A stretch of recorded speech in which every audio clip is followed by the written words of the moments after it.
very clear as like, are we reaching that escape velocity? Is when we see the next kind of crypto market downturn, when Bitcoin drops 40, 60%, when other digital assets go down and the crypto market leverage gets wiped out, if that stablecoin volume maintains, that's when we'll have a good idea of the kind of product market fit of stablecoins. But I believe we're starting to see genuine product market fit in stablecoins for payments use cases. Justin, how about you, Mark? What do you think about the topic? I think adoption of stablecoins or virtual assets in general, globally, I don't think it has reached market adoption. Of course, if you look at specific countries like Turkey or countries with that are undergoing high inflation, yes, they are probably have even up to 50% stablecoin penetration rate, right? But in general, if you look at global terms, I don't think that is the case.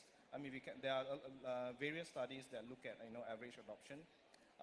That is, we are probably less than, we are still in terms of single digit in terms of percentage adoption. That said, we see a lot of use cases that come driven by FIs or driven by businesses in order to sort of integrate stablecoins into the solution. But we, as a bank, we still see a lot of hurdles around this. For example, once you enable for a stablecoin kind of cross-border payments, do you have enough on-chain liquidity? The issues that come from blockchains in general is still there. There are way too many blockchains today. The issue about cross-chain still exists. So things like that increases kind of the hurdle for mass adoption. And if you look at, let's say, the late adopters, right? Today I transact with USD. Tomorrow you add a T behind, you add a C behind, or you put the T in front, you drop the D, you add a T. So they don't understand the differences between the stable coins.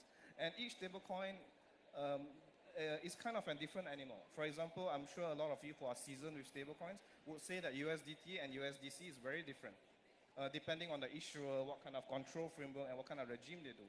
So this kind of creates a need for centralization or standardization in terms of the stablecoin for a wider acceptance. So you see more, I would say, stablecoin giants like Circle trying to create a kind of a gold standard for all stablecoin issuers to adhere to.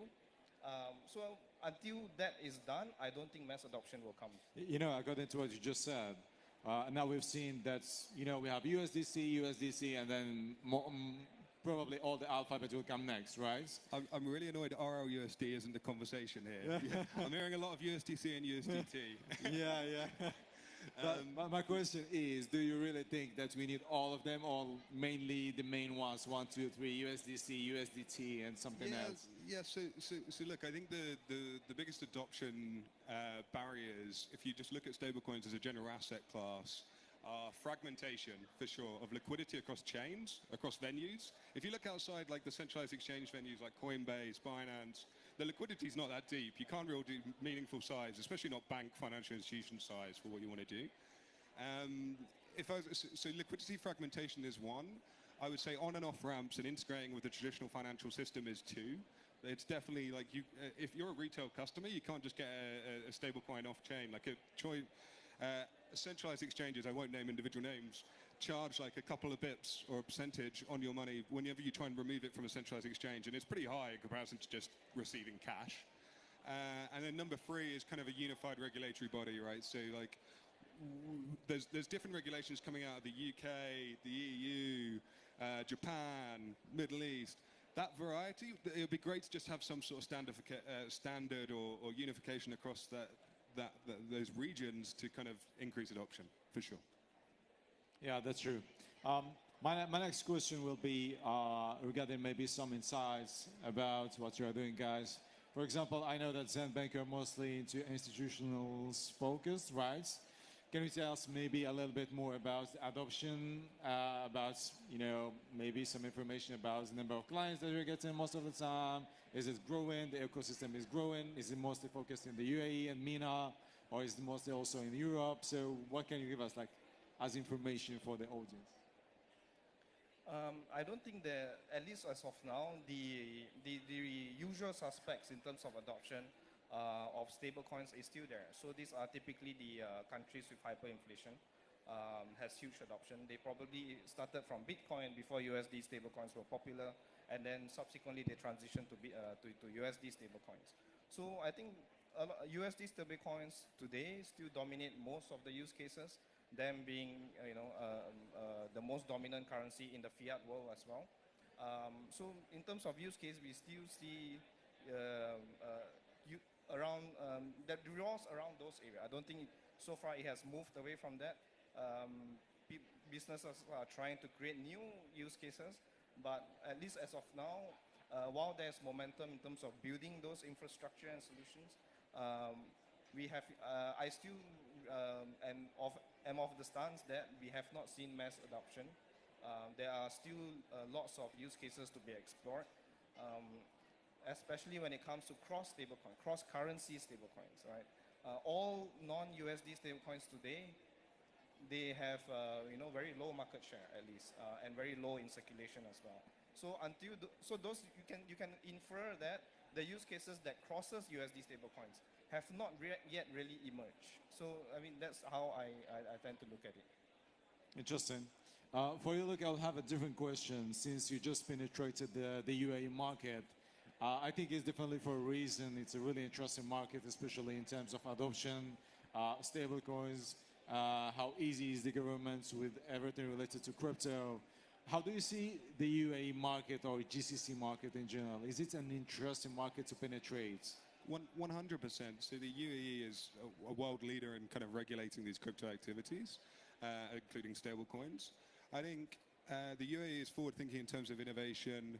There's a huge, interesting market outside of the UAE, as well as if you look at kind of the wider Middle East, Africa, which is where we kind of base our activities. So we kind of look to enter the Middle East and Africa out of the UAE office and own those activities. So we're seeing a ton of interesting use cases develop. Aligned with Mark, the most uptick that we see is in countries that have inflation risk. So Brazil and Latin America, we're seeing a huge amount of adoption at the minute. Turkey is another growth market massively that we also cover from this region. And then more generally, you have a number of kind of forward-thinking ecosystems, such as the UAE, such as the Singapore, such as even the US now I would classify as a relatively forward-thinking regulator. You wouldn't have said that a couple of years ago. So yeah, overall, super excited about where the future is. I think that you can see all worlds colliding to brew up a perfect storm for stablecoin adoption, for sure. Interesting parts. So we're running out of time, but we might have like some minutes for any questions from the audience if you want to ask the speakers.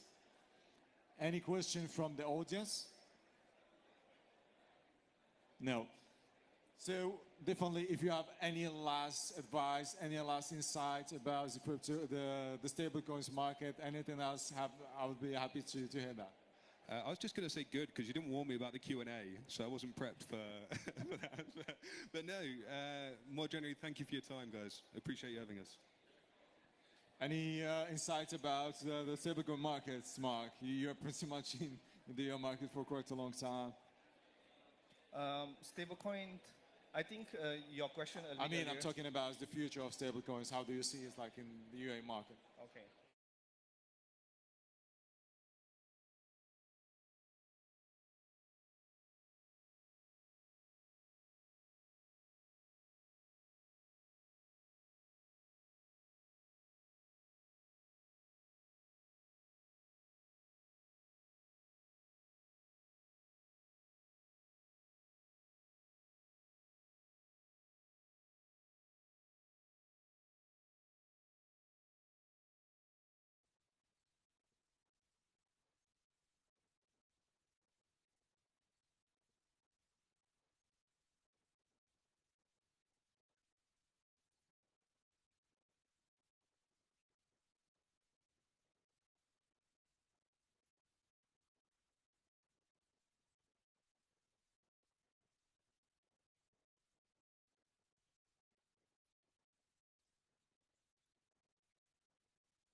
Our next session dives into a topic that stands at the heart of the global economy, redefining the future of Forex, building trust, technology, and opportunity in global financial markets. Guiding us through this transformation is a visionary leader who brings deep insight and experience in global finance. Mr. Kunal Kataria, Managing Director at Fastone. Please join me in welcome to the stage, Mr. Kunal. Thank you very much. You're welcome. That's the mic. Yep.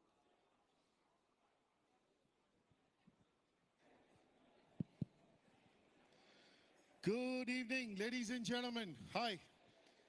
How's the energy? Good? Firstly, a round of applause for WikiFX for putting this event together.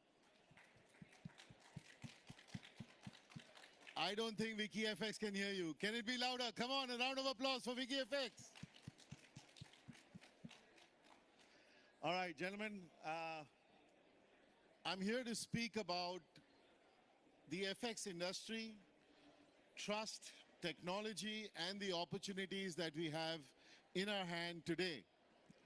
So, to start off, I run Fast One Global Markets, a FX institution providing liquidity, empowering retail traders, giving you the tools that one would need today to trade, execute, try and make some money.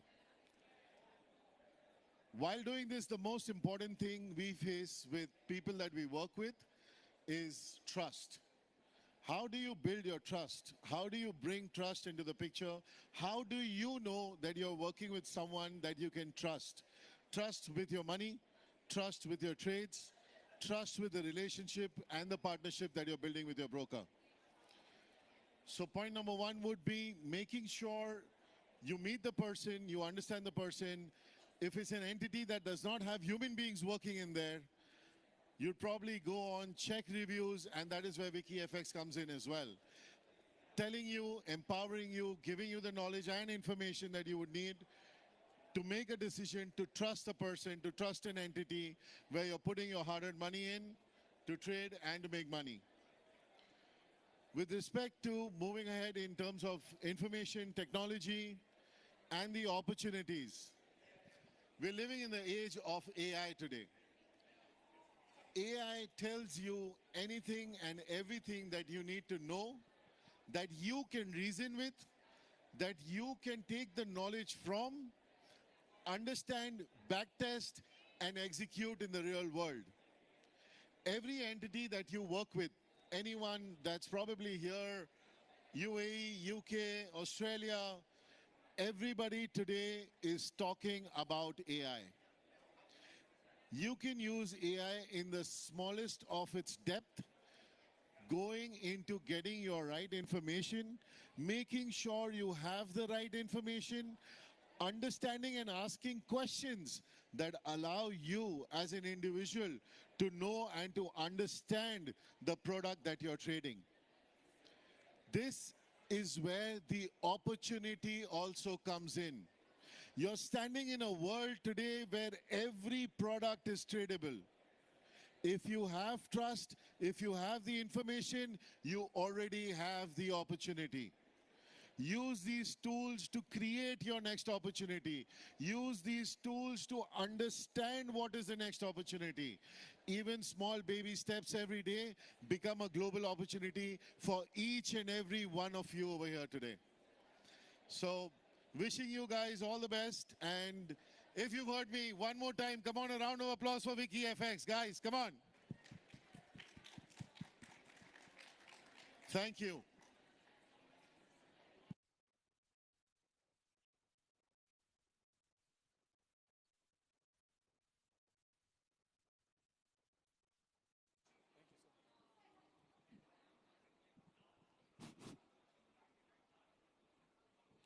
Ladies and gentlemen, our next session, the rise of structured climate finance products, the next innovation in the sukuk and bond market. Our speaker here to share his expert insight is a respected voice in Islamic finance. Mr. Syed Sitwat, the unit manager of Sharia compliance of Mashreq Bank. Please join me in welcome Mr. Syed Sitwat.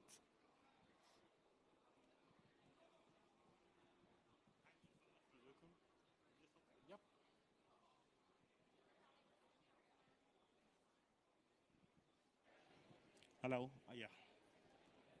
Well, good evening, everyone, and assalamu alaikum. First of all, I would like to thank the entire management and organizing team of WikiEXPO Finance for inviting me once again. Well, my today's topic, wait a minute. This is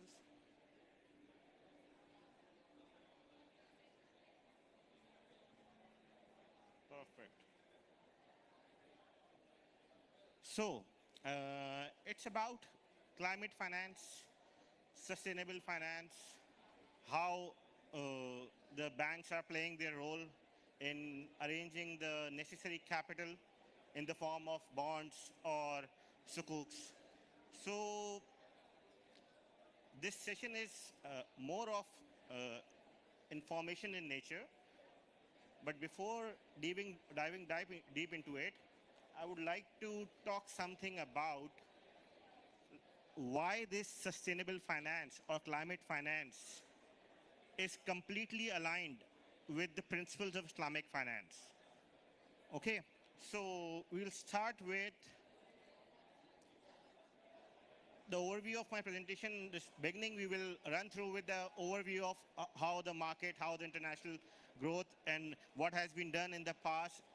After that, we'll look into some recent structures, the most commonly used structures about how the products are being structured for climate, and as well as some instruments, special nature instruments. And then some regional insights, how is GCC performing, what's happening in the South Asia about it, and in the end, some regulatory framework. So, starting with this, first of all, we need to understand what exactly climate finance or sustainable finance is, because it's like relatively a new term for general public. So, in simple words, if you want to understand if any financing, any loan is being provided to cater the need of an industry or an individual in such a way that it does not hamper the future generations' needs of the environment. Once again, if I explain what is exactly required whenever you structure a product in a Sharia compliant manner or in an Islamic finance way. So the main difference between the bond and the sukuk is the underlying contract. Because in case of conventional bond, you can just simply give out loan to a company or any corporate, and they can use it in the manner they want. But as far as the sukuk is concerned, so this is a requirement of Sharia, Islamic finance, that you need to have something underlying, an asset. And that asset should be halal in nature, means that asset is not prohibited, its use is not prohibited in Sharia. It should be surely for some beneficial purpose or beneficial use. So whenever you structure a sukuk or any Islamic finance transaction, you look at it whether there is an underlying asset or not. That underlying asset is producing the required generative returns or not, which are required by the investors, as well as whether that asset is creating an impact, a beneficial impact for everyone. So, sukuk or Islamic finance is in general sustainable in nature, and it is very much linked to it. Now coming to my topic again, so there are several conventional finance instruments like bonds, I have told, which are being used to get the capital from government, from investors, and provide it to the institutions which are working for sustainable solutions. Then we need to understand the difference between green finance instrument and sustainable finance instruments. green is more linked towards the projects which are linked with the renewable energy, the water activities, more of, if you look into it, clean transport, pollution prevention, sustainable water waste management. So green focuses on that. Whereas sustainable, the word sustainable is a broader term. It includes green as well as it focuses on SDGs. So bonds, social bonds, sustainability linked instruments, performance-based structures, linking and all that. So starting, sustainable finance is a broader term. Then it comes green finance, mainly focused on the green projects. And then it is a conventional finance, regardless, wherever you invest. So this is a general overview of where do we stand in terms of climate financing. So right now, as of 24, it's now $1 trillion industry. So this is something which is now become, you can say, systematic. You cannot just ignore it. Or, in fact, considering how the global environment, global warming, and other things happening, so the government are now very much interested in preserving the nature. So it is now really important for all of us to at least understand what are the objectives behind it and what these terminologies basically means. So going back, green bonds comprise of today as of 60% of total bonds issuance in 2024. This is a big number. When it comes to Sukuk and Islamic finance, total there is $250 billion Sukuk issuance in 2024. And out of that, 14%, like 15 billion was related to ESG and green. Yes, and there are some blended finance solutions in the market as well.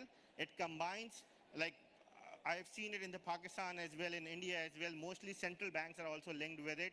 They provide concessional finances to the institutions, to the corporations, large corporations who are ready to invest in those clean projects or green projects.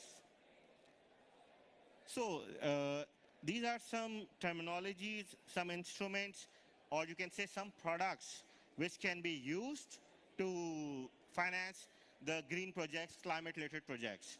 So mainly, climate finance projects have evolved beyond traditional green bonds, and green bonds and Sukuk, transition instruments, resilience and adaptation bonds, blended finance structures, sustainability linked bonds.